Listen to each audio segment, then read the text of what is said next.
2 दिन पहले हिंदुस्तान के 20 सैनिक शहीद हुए, उनको उनके परिवारों से छीना गया। चाइना ने हिंदुस्तान की जमीन छीनी है, हमारी जमीन हड़पी है। प्रधानमंत्री जी, आप चुप क्यों हैं? आप कहां छुप गए हैं? आप बाहर आइए।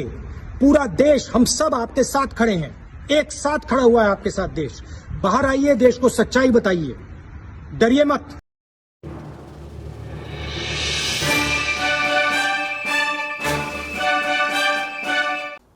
दोस्तों नमस्कार। देश में माहौल गर्म है और मेरा भी दिल बहुत गर्म है। कल बुझते हुए दिलों से एक वीडियो बनाया था जिसको आज सुबह से लेकर के शाम तक मैं संभाल के रखा रहा, जब 1 से 3 सैनिकों की शहादतों की खबर थी।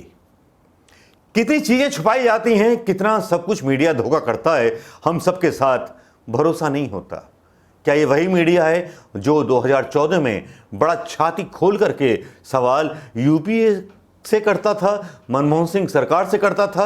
आज यही कायर मीडिया दलाली करने पे लगा हुआ है और मोदी सरकार के पापा को छुपाने के लिए लगा हुआ है।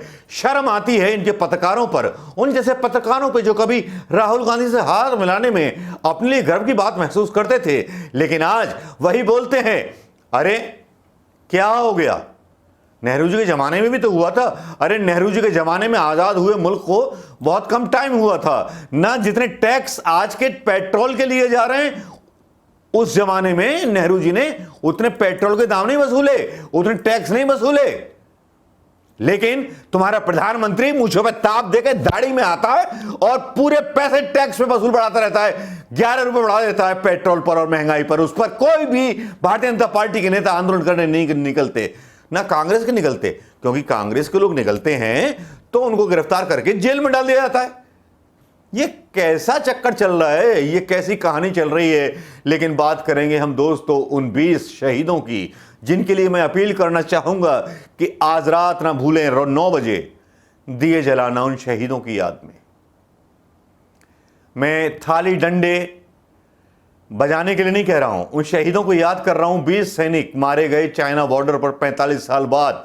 जो कभी ना हुआ वो इनकी सरकार में हो गया। अब बेशर्म मीडिया की बेशर्मी देख लीजिए। रूबी का लियाकत हूं, वो मूछ वाला बख्शी कर्नल भी नजर नहीं आता।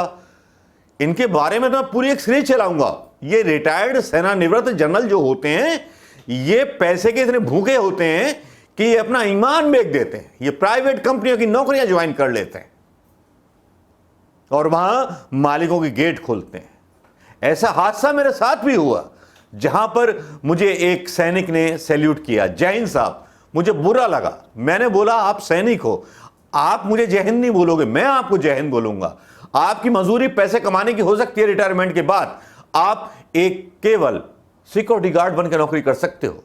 लेकिन ये कानून भी कोई नेता लाए होंगे, कांग्रेस की सरकार लाई होगी, जो भी सरकार लाई हो, यह भर्त्सना के काबिल है। बड़े बड़े जनरल, बीएसएम, बड़ी बड़ी कंपनियों में जॉब करते हैं रिटायरमेंट के बाद और सेना को नीचे गिरा देते हैं क्योंकि उनको पैसे का लालच होता है। लेकिन कुछ ऐसे भी होते हैं जिनको अपने स्वाभिमान से कोई भी समझौता करना नहीं आता। वो बस 2 दिन के अंदर या 48 घंटे के अंदर नौकरी छोड़ के चले जाते हैं। बात कर रहे थे चीन की, उस घुसपैठ की, जो घुसपैठ की चीन ने हमारे घर में घुस के, जहां जमीन हमारी दबा ली गई, जहां जमीन हमारी दबाने के बाद हमारे सैनिकों को एक कर्नल के साथ बुलाया गया। रात के अंधेरे में निहत्ते गए वो लोग कि कोई हथियार नहीं ले जाओगे। ये ऑर्डर भी तो किसी ने दिया होगा। ऑर्डर देने वाला कौन होगा और उस ऑर्डर देने वाले को ऑर्डर किसने दिए होंगे, ये भी तो समझ लीजिए। ऊपर से आए होंगे कि हथियार नहीं उठाना है। तो एक जमाने में जब प्रधानमंत्री मोदी जी सवाल प्रधानमंत्री पर उठाते थे, श्यामा प्रसाद मुखर्जी जवाहरलाल नेहरू पर उठाते थे, तब उनको गद्दार नहीं बोला जाता था। लेकिन आज प्रधानमंत्री मोदी जी से सवाल पूछ लो तो यह पूरा वैश्यातंत्र, मैं वैश्यातंत्र ही बोलूंगा, जो देश के लोगों के साथ गद्दारी कर रहा है। और इनको गद्दारी के तोहफे में चप्पलें मिलनी चाहिए, हर चौराहे पे चप्पलें मिलनी चाहिए, बिना सिक्योरिटी के निकले और इनको चप्पलें मिलें, क्योंकि देश के साथ गद्दारी कर रहे हैं। केवल एक आदमी का बयान आता है, एक आदमी चमक के और धमक के बोलता है, जिसका नाम होता है राहुल गांधी। वो बोलता है प्रधानमंत्री जी सोए हुए हो क्या, ट्वीट भी करते हैं। उसके बाद शायद मोदी जी नहीं, मतलब मोदी जी कोई कुत्ते का नाम थोड़ी है, मोदी जी, सॉरी प्रधानमंत्री मोदी जी, ये ज्यादा सही रहेगा। उनकी शायद आत्मा खुलती है कि मेरे साथ विपक्ष है तो मैं कुछ करूंगा। फिर उनकी भावपूर्ण एक लाइव भरने के लिए चलती है वीडियो क्लिप, क्या बदला लेके रहेंगे। लेकिन उससे पहले क्या चलता रहता है, बाबा जी का घंटो। राजनाथ सिंह जो रक्षा मंत्री हैं, उनका क्या बयान आता है, बाबा जी का घंटो। शर्म आती है इस राष्ट्रभक्त सरकार पर, जो अपने आप को राष्ट्रभक्त कहती है और मर्दानगी देश के मुसलमानों पर, सिखों पर और ईसाइयों पर निकालती है।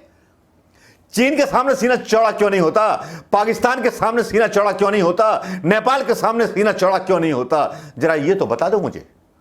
या बस दिखावटी और बनावटी सरकार हो, पैसे कमाने के लिए इसीलिए आए थे क्या? लानत है तुम पर, तुम्हारी जैसी सरकार पर, जिस सरकार ने इस देश के 20 सैनिक मरवा दिए हों। उन मां बापों से पूछो जिनके घर के चिराग बुझ गए। एक भी सैनिक अमेरिका का शहीद होता है तो वो उसका बदला लेता है, लेकिन तुम चूड़ियां भिजवा दूं क्या, या तालियां बजाओगे, या तुम्हारा मीडिया तालियां बजाएगा? समझ नहीं आता किस तरह की सरकार है, किस तरह के लोग हैं और किस तरह की पॉलिटिक्स ये लोग करना चाहते हैं, समझ में नहीं आता। जो मारे गए वो भी हिंदू थे, मुसलमान तो थे नहीं भाई, हिंदू थे ना। हिंदुओं के लिए कोई दर्द नहीं है। प्रधानमंत्री जी लॉकडाउन में थाली डंडा बजवाने चले आते हैं, आज आते मन की बात में आज आते और बोलते आज 9 बजे हम दिए जलाएंगे और बदला लेके रहेंगे। आज प्रधानमंत्री की ये लाइन होनी चाहिए थी, लेकिन मैं ले रहा हूं लाइन, कांग्रेस ले रही है लाइन।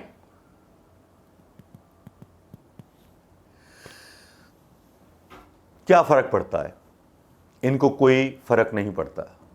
फर्क जानते भी नहीं है, उन आंसुओं का भी नहीं जानते जो आंसू किसी परिवार के बहते हैं, क्योंकि मोदी जी का खुद परिवार नहीं, भारतीय जनता पार्टी के लोग बेशर्मी के साथ डिबेट करते हैं। जब कांग्रेस साथ देने का वादा करती है, उसके बाद भी डिबेट्स में नेहरू जी पर इल्ज़ाम लगाए जाते हैं। क्या होगा इस देश का? क्यों दिया था आपके हाथ में देश? विकास के लिए दिया था, चीन को लाल आंख दिखाने के लिए दिया था। लेकिन आप देश के साथ क्या कर रहे हो? आप देश के साथ वो कर रहे हो, चीन की कंपनी को ठेका दे रहे हो। पेटीएम जैसी कंपनी में आपके ही लोगों के ठेके हैं। क्या क्या खुलासा करें, क्योंकि यूट्यूब पर भी आप किसी वीडियो को चलने नहीं देते हो। लेकिन मेरी आशा है, जो आज मैं बोला हूं, मेरा आक्रोश नहीं, ये देश का आक्रोश है जो मेरे मुंह से निकला है। क्योंकि आज पूरे दिन पहली बार ऐसा हुआ है कि 20 सैनिक एक साथ मारे गए हों। चीन ने आरोप लगाया, चीन की एक न्यूज़ भी आई जिसमें कहा गया, अस्पष्ट न्यूज़ आई जिसमें कहा गया कि चोट से मरे वो लोग, वो अपने लोगों की सहायता नहीं कर पाए। और आज पूरे दिन चलता क्या रहा? चलता ये रहा कि 20 सैनिक हमारे मारे गए, मतलब स्वीकार किया गोदी मीडिया ने।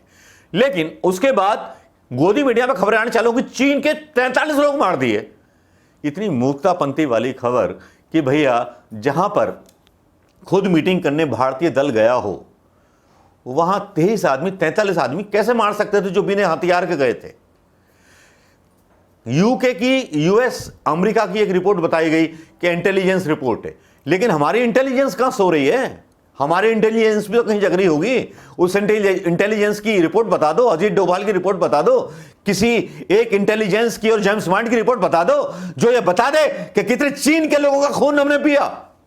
20 सर के बदले 200 सर चीन के ना आएंगे और हम फुटबॉल ना खेलेंगे उनके साथ, तो देश का बदला पूरा नहीं होगा। चाहे कितना भी बड़ा सुपर पावर हो चाइना, हिंदुस्तानी लोग दबने वाले नहीं हैं। हिंदुस्तानी लोग शान से जिए हैं और शान से मरेंगे। मोदी जी के भक्त शायद डर के छुप जाएं, राकेश सिन्हा जैसे लोग डर के छुप जाएं, बोलते हैं हमें बंदूक चलाना नहीं आता, छुपना आता है। आज सारे के सारे चूहे बिल में घुसे हुए हैं। सारे के सारे चूहे अपने आका के रिएक्शन का इंतजार कर रहे हैं। सारे के सारे चूहे और मीडिया घुसा हुआ है अपने बिल में, जो सही जानकारी हिंदुस्तान को नहीं दे रहा। लेकिन हिंदुस्तान एक दिन जब उसका दिन आएगा तो जवाब पूछेगा आप लोगों से, और जवाब उन लोगों से भी पूछेगा जिन्होंने देश को झूठी खबरें देकर के भरमाया। जवाब उनसे भी पूछे जाएंगे जिन्होंने देश के शहीदों को बिना हथियार चाइना से मिलने जाने के लिए भेजा। दोस्तों नमस्कार, वीडियो कैसा लगा बताइएगा जरूर दोस्तों।